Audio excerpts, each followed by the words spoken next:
Muy bien, pues buenas tardes y bienvenidos a todos. Hoy tenemos la cuarta charla de ciencia compartida que nos la va a ofrecer Mar Benavides. Lo tengo con ella. Hola, buenas tardes a todos. Bueno, para la mayoría me conocéis, pero los que no, pues me llamo Mar Benavides, como ha dicho Abelina. Estudié Ciencias del Mar en Cádiz, y luego hice un máster de oceanografía también allí en Cádiz, y luego pues me dieron una beca para hacer la tesis doctoral aquí en la Universidad de Las Palmas con Javier Arístegui. Y bueno, lo que os voy a exponer hoy es uno de lo que serían los capítulos de mi tesis, que trata sobre la fijación de nitrógeno en el Atlántico Norte. Bueno, pues un poco de introducción. El proceso que estudiamos es la fijación de nitrógeno, que es la reducción de nitrógeno atmosférico, N2, o nitrógeno, a amonio. Este es un proceso que lo realizan fundamentalmente en el medio marino cianobacterias. Son los organismos que se conocen como diazotróficos. Entre las cianobacterias más conocidas en el medio marino pues tenemos las cianobacterias coloniales, como Trichodesmium, que es pues una de las más estudiadas y más conocidas, pero hay muchos más tipos, ¿no? Hay cianobacterias que viven de forma, en simbiosis con otros organismos, como por ejemplo Rickelia, que vive dentro de una diatomea. También hay otras cianobacterias que viven dentro de copépodos o incluso de fanerógamas marinas, de esponjas y de muchas otras especies. Y bueno, y por último tenemos las cianobacterias unicelulares, que son pues mucho más pequeñas, miden entre 1 y 10 micras dependiendo del hábitat y de la especie, y viven de forma libre en la columna de agua. Bueno, además de las cianobacterias, pues también se sabe hoy en día que hay bacterias y arqueas que están fijando activamente nitrógeno en el medio marino. Entonces, bueno, pues el árbol genealógico, digamos, es bastante amplio, ¿no? Es un proceso importante en el medio marino porque se estima que proporciona hasta el 50% del nitrógeno necesario para la producción primaria en las zonas oligotróficas, lo que pues es un porcentaje muy importante. Y bueno, pues el gen que tienen estos, la forma que tienen estos organismos de fijar nitrógeno es la enzima nitrogenasa, que viene codificada por un gen que se llama NIFH. Y bueno, este gen tiene la particularidad de que tiene como cofactor el hierro, y por ello el hierro es uno de los principales limitantes de la fijación de nitrógeno en el océano. Además del hierro, que hay pues muchísimos estudios de la limitación por hierro de estos diazótrofos, también hay muchos estudios que nos indican que hay una limitación por fósforo. Bueno, a continuación quisiera recalcar la importancia de los unicelulares, que son estos organismos más pequeñitos que os comentaba al final, que viven de forma libre en la columna de agua, porque apenas hace 10 años es cuando se ha visto que estos organismos podían fijar nitrógeno en el medio marino. Entonces, pues es algo bastante nuevo, de lo que se tiene pues relativamente poca información, aunque se está produciendo a tasas bastante rápidas. Entonces, pues aquí os enseño un par de mapas de la distribución del gen NIFH, de un tipo de cianobacterias, las tipo A y de las tipo B, que son unicelulares. Y bueno, pues lo que vemos es que, pues al contrario que Trichodesmium, la cianobacteria filamentosa, que habita fundamentalmente las bandas tropicales y subtropicales de los océanos, los unicelulares habitan zonas mucho más amplias, es decir, nos encontramos en otros hábitats con aguas más frías, incluso a mayor profundidad.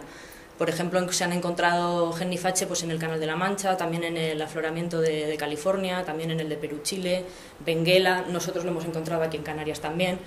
Y bueno, esto pues apenas es un mapa de 2010, pero cada vez se están produciendo más y más datos y estamos viendo que este gen está mucho más distribuido de lo que se pensaba. El problema que tenemos actualmente pues es que tenemos información de dónde está este gen, pero tenemos muy poca información de datos de fijación de nitrógeno. Tenemos muy pocas tasas, entonces pues sabemos que estos organismos están aquí y allí, pero no sabemos realmente cómo están contribuyendo al balance del nitrógeno global. Entonces pues esto es un poco el trabajo al que estamos intentando contribuir. Bueno, la zona de estudio es la corriente de Canarias, que bueno, como todos sabéis pues es el flanco derecho del giro subtropical atlántico, pues que recibe mucho calor a lo largo de todo el año, y por ello pues son aguas estratificadas, oligotróficas, y que únicamente se mezclan pues generalmente entre enero y marzo, dando lugar a lo que se conoce como el late winter bloom. Y bueno, además, pues dada la proximidad del desierto del Sáhara, pues también recibe muchos aportes de polvo sahariano, que entre otros componentes pues tiene fósforo y hierro, que es uno pues de los otros limitantes de la fijación de nitrógeno, y por ello nos interesa, ¿no? En concreto, nuestro lugar de estudio pues, es esta estación aquí, la número 2. Esto es un transecto que se repetía semanalmente en el marco del proyecto Lucifer. Y nosotros pues, utilizamos siempre la misma estación, la muestreamos durante 3 meses, una vez cada 15 días. Bien. Entonces, bueno, pues los objetivos principales de este estudio pues, es estudiar la variabilidad a corto plazo de la fijación de nitrógeno en aguas de la corriente de Canarias, y también ver la influencia que tiene la deposición de polvo sahariano tanto sobre la fijación de nitrógeno como sobre la diversidad de los fijadores de nitrógeno.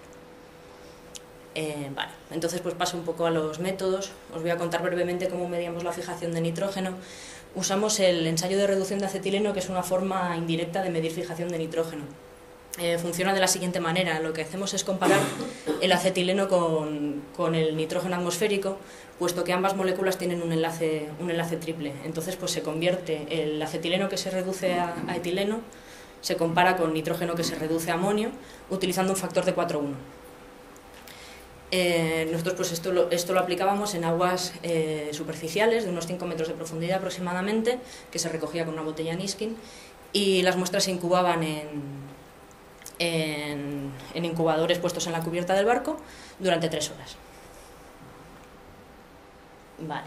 Para medir la abundancia de tricodesmio lo que teníamos era una red de plancton de 50 micras de luz de malla, que se arrastraba verticalmente desde 100 metros hasta la superficie.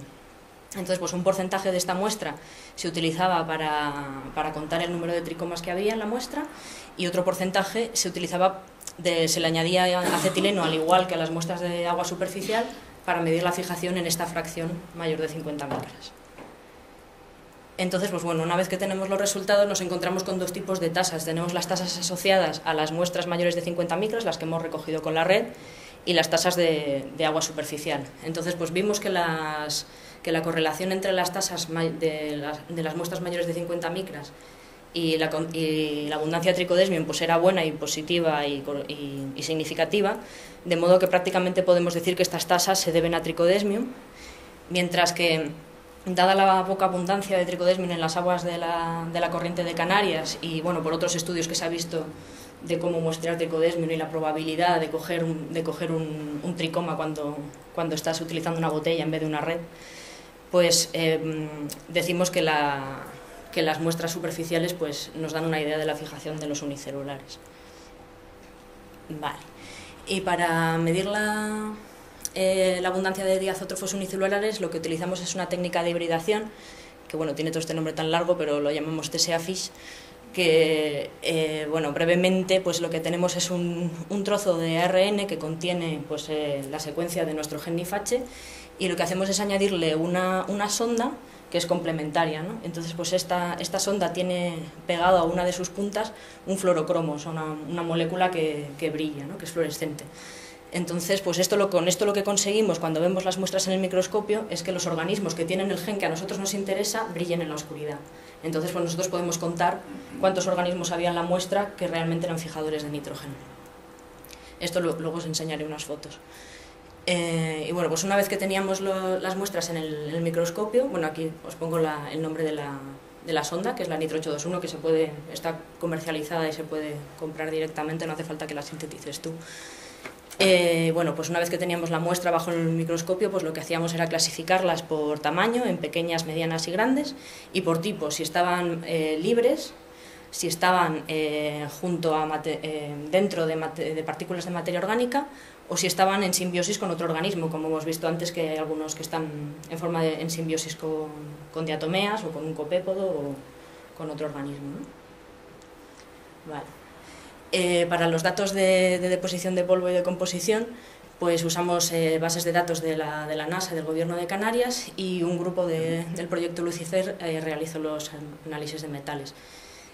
Para los perfiles pues se utilizó un CTD para obtener datos de temperatura y salinidad, fluorescencia, transmitancia, y para analizar las concentraciones de clorofila un fluorómetro Turner. Bueno, aquí he puesto la foto de los participantes porque ni el CTD ni la clorofila la he cogido yo, así que hay que ser sincero. Bueno, aquí pasando ya a los resultados, pues Tenemos aquí en el panel de arriba la distribución de la temperatura a lo largo de nuestro periodo de estudio, que va pues desde, no sé si lo veis que está aquí abajo, pero desde principios de febrero hasta casi finales de mayo. Pues tenemos la distribución de temperatura de superficie hasta los 150 metros. En el panel de en medio tenemos la concentración de clorofila en superficie y a 20 metros, y la línea es la profundidad de la capa de mezcla. Y luego en el panel de abajo tenemos las concentraciones de nitratos, nitritos, fosfatos y silicatos. Y bueno, pues a grandes rasgos, como veis tenemos aquí un hueco, porque no tenemos datos de CTD hasta el 17 de marzo, pero lo que observamos son unas temperaturas pues generalmente más altas que lo que se ha visto en la zona en años anteriores. Las concentraciones de clorofila pues fueron muy bajas, rondaron, o sea, el valor máximo que se ha visto era de 0,12 microgramos por litro, que no son concentraciones de Bloom, lo que se suele ver habitualmente en estas aguas, y las concentraciones de nutrientes también fueron bastante bajas, tampoco llegaron siquiera al 1 micromolar, ni en el caso de los nitratos, ni tampoco en el de los silicatos. Entonces, bueno, pues a grandes rasgos, bueno, esto analizando esta ventana de tiempo, habría que ver el resto del año, pero analizando esta ventana de tiempo parece ser que no ha habido un late winter bloom tan claro como el que se ha visto en años anteriores, ¿no? Bueno, los resultados de deposición de polvo, bueno, esto no es deposición, es aerosol optical depth, que lo que nos da es una idea. Yo no soy muy experta en temas de polvo atmosférico, pero lo poco que he aprendido es que te da una idea de cuál es la concentración de polvo en la columna de aire. Y bueno, lo que hemos visto es que hay pues un aumento paulatino a lo largo de todo el periodo de estudio. Y bueno, si veis el eje de la SIS está cortado, de modo que vemos pues dos picos bastante importantes. Este creo que es el 19 de marzo y otro pues aquí hacia mediados de mayo. Estas son la concentración de partículas menores de 10 micras, que pues también observamos que tiene un pico coincidente con este otro pico del otro parámetro, pero sin embargo no vemos relación con el segundo pico. Tenía esto marcándolo. Y en cuanto a la composición de este polvo atmosférico, pues vemos arriba, las barras negras del panel de arriba son la concentración de hierro, y vemos que coincidiendo con este primer pico tenemos unas concentraciones de hierro más altas que las que vemos a la altura del segundo pico, ¿no? Y esto, pues como vemos, tiene una relación con las tasas de fijación y con la abundancia de diazótrofos que os voy a enseñar a continuación. Bueno, pues aquí tenemos las tasas de fijación. Arriba tenemos las asociadas a los unicelulares y en el panel de abajo tenemos las asociadas a tricodesma. Y bueno, lo que hemos observado es que si ponemos el pico de deposición de polvo atmosférico más o menos por aquí, pues observamos que los unicelulares tienen unas tasas más bajas antes del pico, que sin embargo aumentan considerablemente después, y sin embargo a tricodesma le pasa lo contrario, lo que es pues curioso, ¿no? Y bueno, pues tenemos una serie de teorías para explicar por qué esto ocurre, ¿no? Porque es un patrón completamente opuesto después del pico de deposición. Y pues en el caso de los unicelulares, que aumentan su fijación tras la deposición de polvo, lo que vemos es que pues, si el evento de deposición tiene más o menos lugar donde está esta raya, vemos que va aumentando toda la abundancia de unicelulares, pero especialmente nos aparece un alto porcentaje de ellos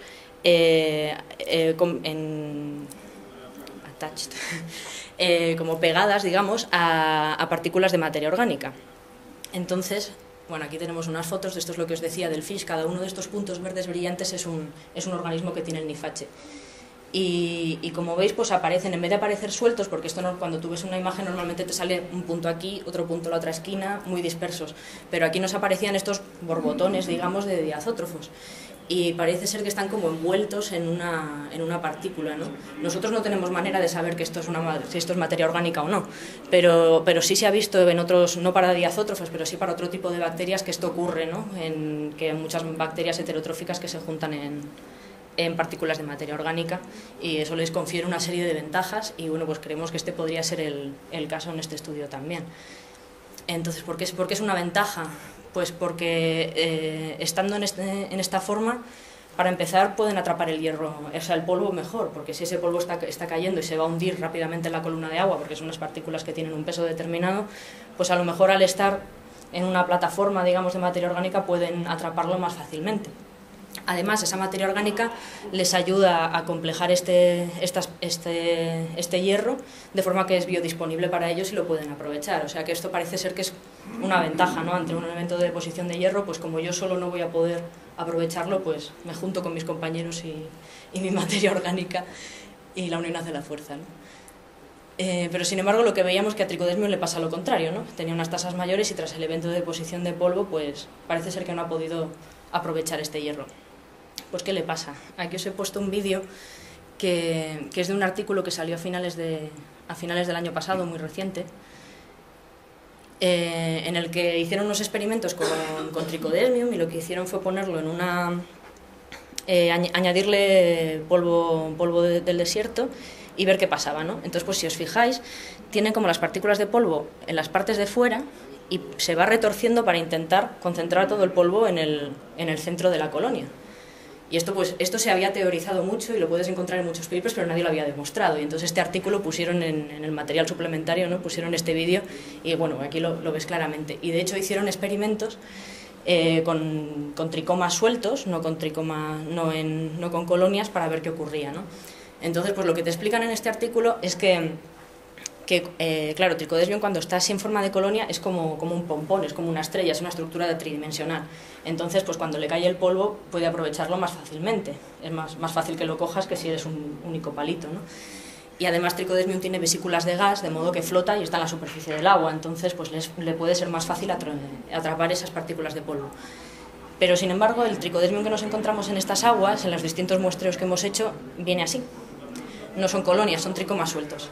Entonces un tricoma suelto no es capaz de aprovechar el polvo de la misma manera que una colonia. Entonces, pues esta es nuestra teoría para ver que Tricodesmium no aumenta sus tasas de fijación tras el evento de deposición de polvo.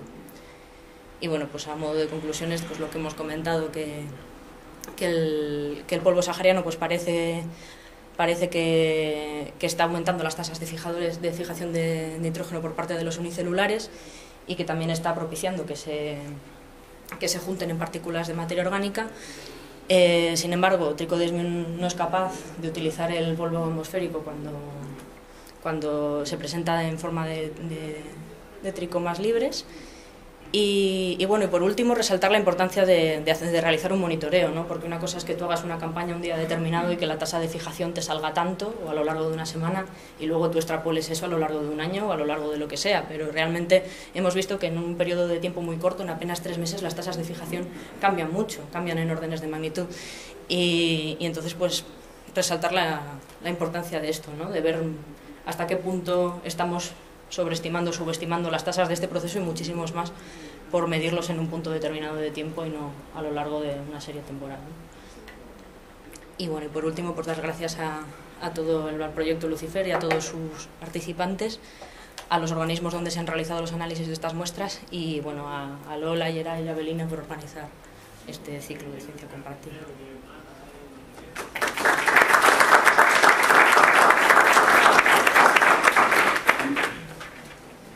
¿Preguntas? Sí, antes de los eventos de deposición y todo eso, los tricomas igual siempre están en filamento durante todo el año, ¿no? La mayoría. Alguna vez, yo creo que de las 300 muestras que he visto, habré visto 2 colonias a lo mejor. Nunca encuentras colonias. Es que estas no son sus aguas. El Tricodesmium necesita un agua muy estratificada y que tenga más de 20 grados, 25 grados. No es el caso, ¿no? Y la otra es, en la primera diapositiva pones que son un dato biográfico que son los responsables del 50% de la productividad. Sí, bueno, eso es una estima. ¿Y su abundancia relativa cuál es con respecto a la...? No sabría decir, ¿No sabe? Pero no creo que sea un porcentaje muy alto. Es una actividad muy potente. Claro, es que son los únicos que pueden aprovechar esa fuente de nitrógeno. Entonces, cuando en un sistema no hay aportes de nitratos, desde las capas profundas, pues lo único que te puede aportar nitrógeno al sistema es este proceso. Bueno, yo quería felicitarte por el trabajo, hemos tenido la oportunidad de discutir muchísimo sobre este asunto, pero en principio hay una cuestión que me fascina. Cuando sacaste uno de los resultados, experimentos que hiciste con luz y sin luz, ¿no? Da la impresión de que la fijación de nitrógeno es superior cuando tienes luz, ¿no? Parece que va al contrario, en unicelulares que con trico, sí. Que con trico. ¿Y cómo podrías explicar que efectivamente parece que con luz hay un aumento de la fijación, porque realmente es un proceso que no necesita de la luz para realizarse, ¿no? Es algo que está bastante discutible la bibliografía y no parece haber conclusiones muy concluyentes, valga la redundancia. Sí que hay estudios que se ve pues el ciclo de la nitrogenasa con la luz y que parece que sí funciona. En el caso de Trichodesmium yo creo que simplemente porque, claro, la muestra de Trichodesmium es un arrastre desde 100 metros hasta superficie, entonces pues un Trichodesmium que esté, no sé, a 20 metros y lo estás poniendo a luz superficial, pues está inhibido de alguna manera, ¿no? Pero sí, la verdad que no tengo una explicación muy clara. Estos son un poco datos preliminares, la verdad. También no tengo una explicación muy clara a la luz y a la oscuridad. La idea de hacerlo es poder ver, porque los fijadores unicelulares solo fijan nitrógeno por la noche. Y los fijadores heterótrofos, las bacterias y las arqueas, pueden fijar nitrógeno durante todo el día. Entonces, pues es para darte un poco la idea de la contribución de cada uno de los dos. Pero en realidad es un poco engañoso porque también hay muchos estudios que demuestran que las cianobacterias tienen un ciclo circadiano muy marcado y que aunque tú les sometas a la oscuridad durante, no sé, 2 semanas, me parece que había un estudio, siguen haciendo su ritmo igual. Siguen haciendo su noche y día independientemente de la luz. Entonces me imagino que llegará un momento que no, o que se muera. Pero realmente no te da una información tan fiable. Como estás hablando de trico, ¿te refieres a eritreum? Sí, en su mayoría es eritreum, lo que he encontrado yo en mis muestras, generalmente Tiebauti alguna vez también, pero en este muestreo sí que era eritreum en su mayoría. Pero bueno, ya ves que hay poquísimos. Las abundancias son bajísimas, pues fíjate, 1,4, tengo puesto el límite del eje en 1,4 tricomas por litro, pues imagínate. Nada, un poquito. Precisamente esa diapositiva es la que me llama la atención, ¿no? Porque eso realmente debe ser como una red de materia orgánica o a lo mejor un organismo que ha sido conquistado por esta... No, ¿qué puede ser? Porque... Yo creo que es materia orgánica, porque bueno, tengo la imagen paralela, no la he puesto aquí, pero tengo la imagen paralela del DAPI, de estas fotos, y no es un organismo, realmente. Esto parece ser que es una materia... Claro, no tenemos manera de saber si es materia orgánica o no, pero viendo todos los trabajos que hay anteriores de estos casos con el carbono, pues... yo me creería que es materia orgánica, o sea, bueno, que están agrupados es claro, ¿no? Y esto lo hemos visto también en las muestras de Kybex, en el afloramiento y demás, o sea, que es algo curioso. Que cae la partícula y queda simplemente... Que les es más fácil atraparla así, que les es más fácil atraparla así, que si están sueltos.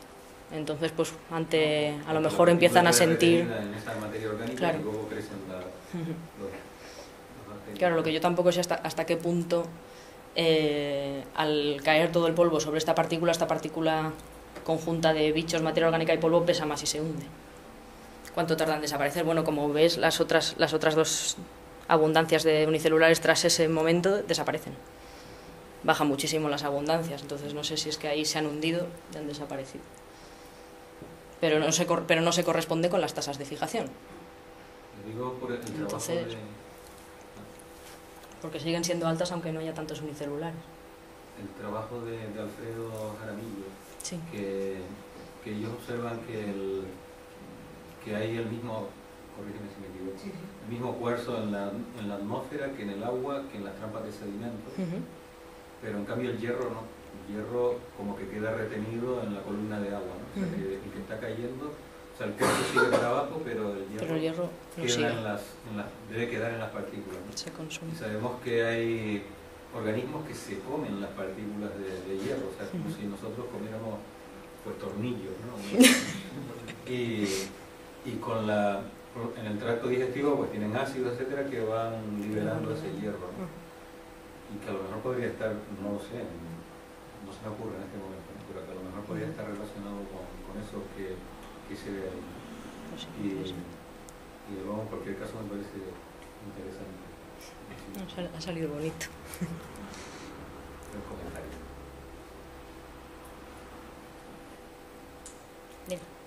Mar, ¿hasta qué punto crees que puede afectar la metodología de muestreo, el arrastre con red, para que en vez de encontrarte colonias de tricomas te los encuentres sueltos, o el método de fijación?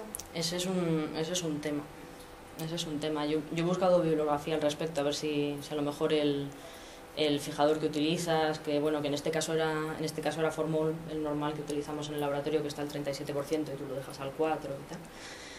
Que en principio es más fuerte y a lo mejor te afecta un poco más a lo que es la estructura, pero yo temía con eso, con las muestras de Caibes, porque esas muestras desde que se cogieron hasta que yo las leí en el microscopio pasó pues a lo mejor 3 meses, 4 meses, pero es que estas muestras las iba viendo semanalmente, las cogíamos y las veíamos, entonces el tiempo que ha estado retenida en el bote o lo que se haya podido mover ese bote, pues es que se cogía del barco y se subía al laboratorio en el mismo día o al día siguiente como mucho, ¿no?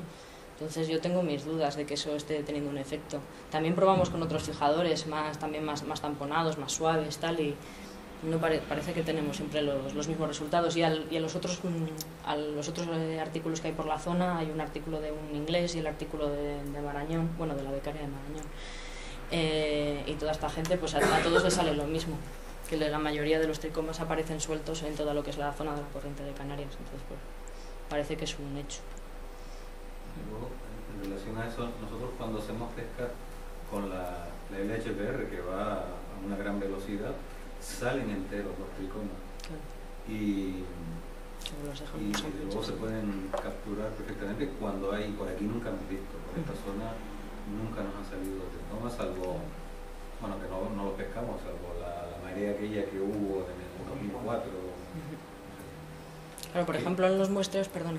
Sí, no, sí. Que además los cogías y te los traías aquí al laboratorio y al día siguiente sí que empezaba a deshacerse. Bueno, yo imagino que sí que se tiene que deshacer, bueno, que a fin de cuentas pues es un organismo, ¿no? No es que estén pegados, están unidos de alguna manera, y también lo que les hace unirse es la materia orgánica que tienen por fuera. Entonces, hasta qué punto esa materia orgánica se ve dañada por el formol y eso hace que se desaten o tal, pues me imagino que debe de tener un efecto. Pero por ejemplo, con las muestras que sacabais vosotros de la WP2, me parece que era, que sacábamos las muestras para Laia, yo me puse allí una vez con ella y saqué de allí unas cuantas colonias, pero claro, de un arrastre de muchísima más agua de la que hacía yo con esta red más pequeñita, y sin embargo me salían a lo mejor una colonia, 2 colonias.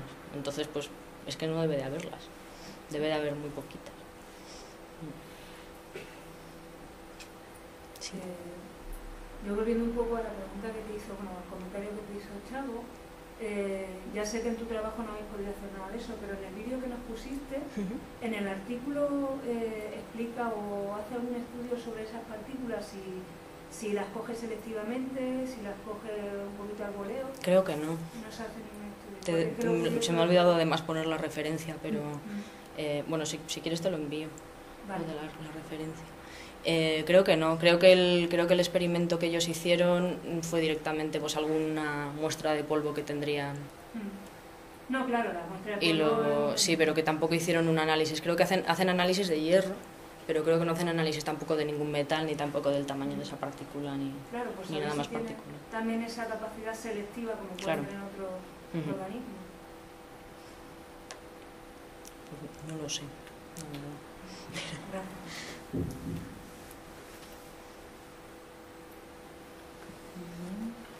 Bueno, pues si no hay ninguna pregunta más, vamos a felicitar a Mar, ¿no?, por su trabajo y su presentación excelente.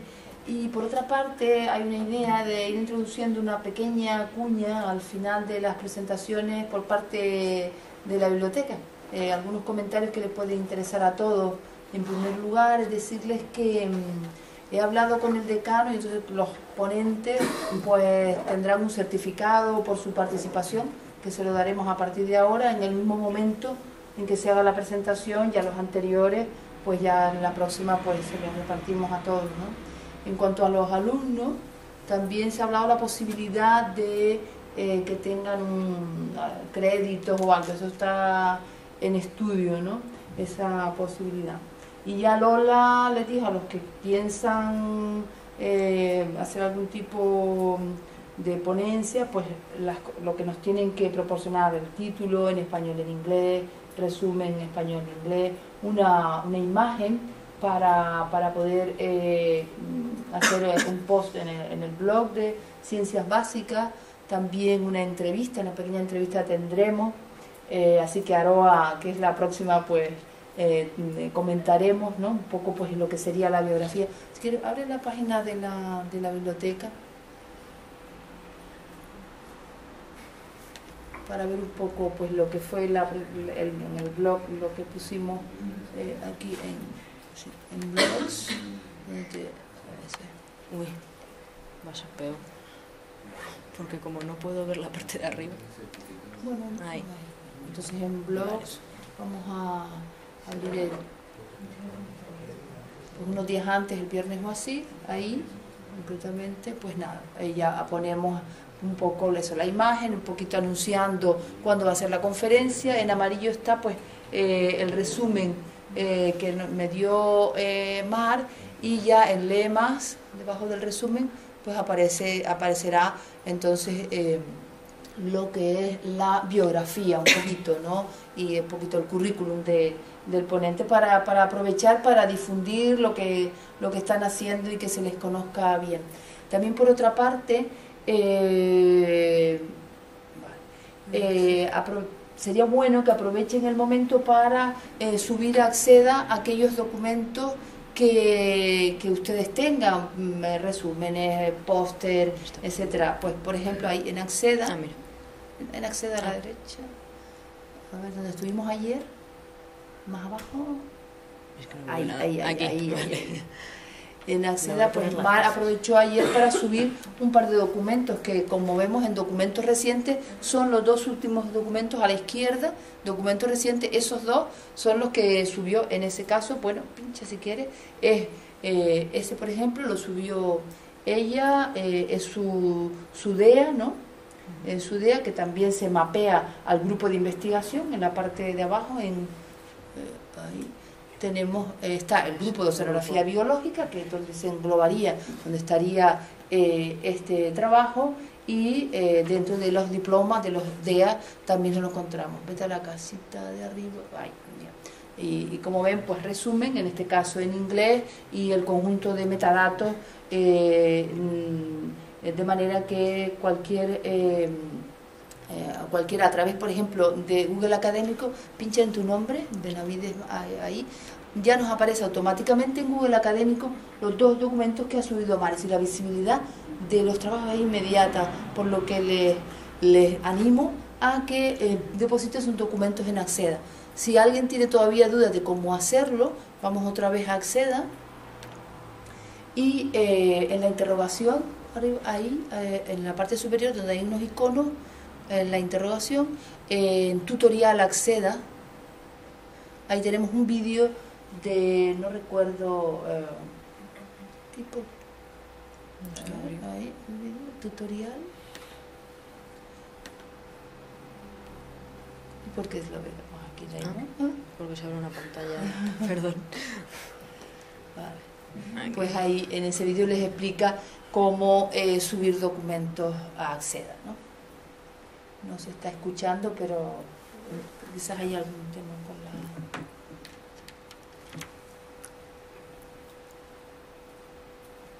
Bueno, en fin, se escucha. Para iniciar el proceso de depósito, haga clic en comenzar un nuevo día. Bien, tiene hilo Elija la musical. colección en la que va a depositar el documento. ¿Es lo que hablábamos? Esa no tuvo. ¿Perdón? Esa no tuvo. No, pues es peninsular. No. Pero vamos, que está la explicación, y bueno, ya en la próxima charla les haré algún comentario de qué documentos sí, qué documentos no y en qué formato, ¿no? Mar ha subido dos documentos, en este caso ella es autora del DEA y puede ponerlo puesto que tiene todos los derechos. En el otro documento que subió está en la revista Talasa, que es una revista en Open Access, y por tanto también ahí puede hacerlo sin ningún problema. Sin embargo, otro artículo de otra revista tendrá que buscar una versión determinada del artículo, que es lo que puede subir. No puede subir el documento final para nada, ¿no? Así que bueno, pero eso lo veremos en la próxima charla, si les parece, ¿no? Muy bien, pues nada, muchas gracias por...